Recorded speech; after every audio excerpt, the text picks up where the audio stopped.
Sveiki draugai, šiandien turim dar vieną apžvalgą ir šiandien ant stalo turiu naują produktą ir tai yra Ruidži Wi-Fi maršrutizatorius. Tai manau nieko nelaukiam ir pasižiūrim, ką įdomaus turim šitą dėžutį.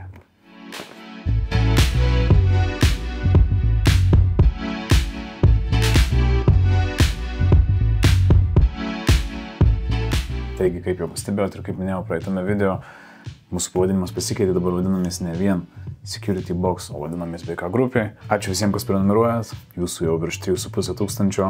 Jeigu toks turinys patinka, nepamirškit uždėti pirštą į viršų ir keliaujam. Taigi, kaip mato, turim RGEV 3000GX, labai ilgas pavadinimas, modelį ir tai yra Wi-Fi 6 gigabitinis maršrutizatorius. Žiūrint į dėžutę galima matyti, kad jis yra iki 3000 megabitų per sekundę, dengia net iki 150 kvadratinių metrų. Žinoma, kaip ir dauguma modernių maršrutizatorių, jis taip pat veikia dviem dažniais, 2,4 ir 5 GHz.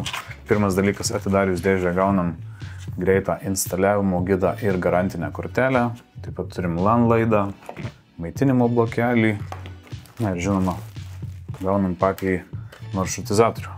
Jis turi net 5 kryptinės antenas, kurias galima apverst ir pasukt taip, kaip mums patogu. Viršutiniais atsilenkia į viršų arba atgal, šoninės taip pat galima sukiot šitaip.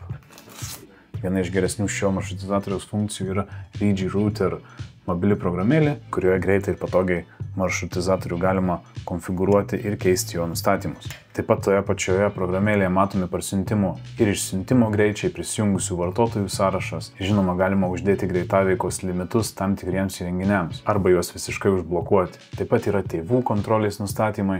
Žinoma, maršrutizatorių galima perkrauti nuotoliniu būdu. Ir yra tokia funkcija IoT Wi-Fi, kas reiškia, kad galima sukurti dedikuotą tinklą atskirą išmaniems įrenginiams. Tokiu būdu įprastai naudojamas tinklas telefonams, kompiuteriams ir kitiems išmaniems įrenginiams nebus taip apkrautas. Čia aktualu tiems, kas turi išmanius namus, tarkim, turi daug išmanių jungiklių, šviestuvų ir kitų dalykų, kurie nuolatos būna prijungti prie tinklų. Ir jų yra daug. Taip pat visi Ruidži tinklų įrenginiai turi atskirą mygtuką, vadinamą Ruidži Mesh. Jis yra čia.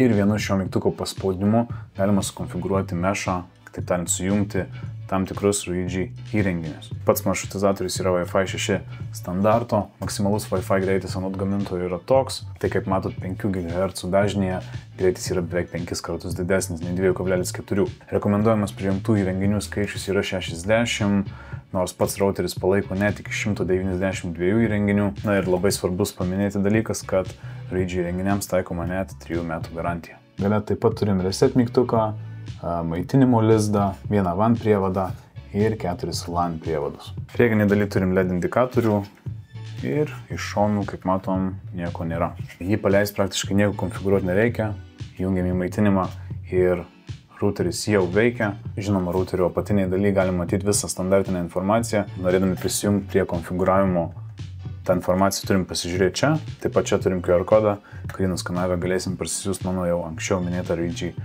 programėlę ir joje atlikti visą konfigūravimą, nes taip patogiausia. Tai iš esmės mano tokia būtų trumpa Ruidži maršrutizatoriaus apžvalga. Mano tikslas jūs supažindinti su nauju produktų rinkoje. Šiuo metu tai yra labai konkurencingas produktas tiek rinkui, tiek savo kainą, tiek funkcionalumu. Norėdami sužinoti daugiau apie Ruidži produkciją, galite susisiekti su bet kuriuo iš mūsų vadybininkų.